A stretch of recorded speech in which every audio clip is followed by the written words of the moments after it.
In Small Sacrifices, Farrah Fawcett plays the psychopathic murderer who maintains her innocence.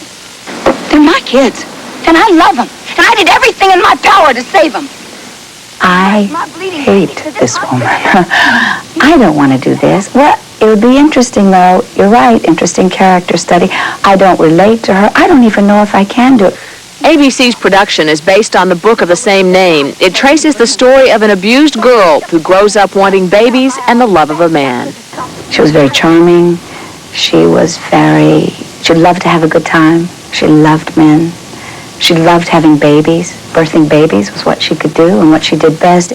In the docudrama, Ryan O'Neal, Farrah Fawcett's real-life boyfriend, plays Downs' former lover. In this scene, he rejects her pleas to continue their relationship. Many believe that rejection led her to kill. It's over. I told you before. What's wrong with me, Lou? There's nothing wrong with you.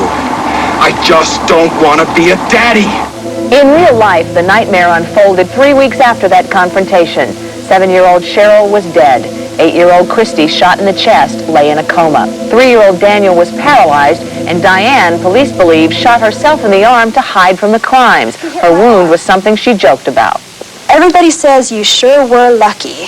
Well, I don't feel very lucky. I couldn't tie my damn shoes for about 2 months.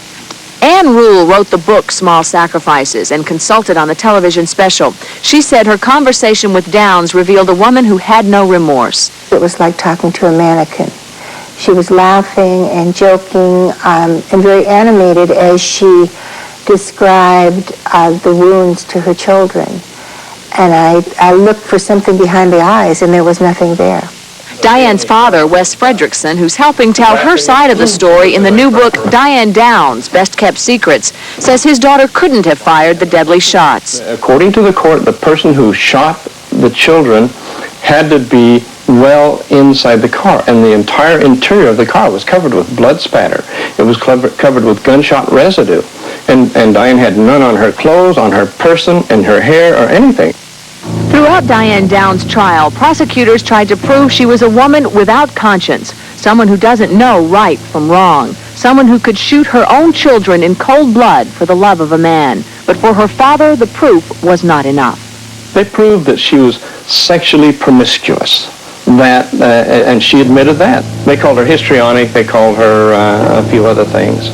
And she might be those things, but that still doesn't make a person a murderer. And I think that her personality definitely did hurt her. The most damning evidence against Downs came when her oldest daughter testified that her mother shot her. Downs was convicted and is serving a life plus 50 years sentence. Downs has filed for a retrial based on new evidence. However, she's afraid that the miniseries will adversely affect her chances for a hearing. The miniseries begins airing Sunday on ABC.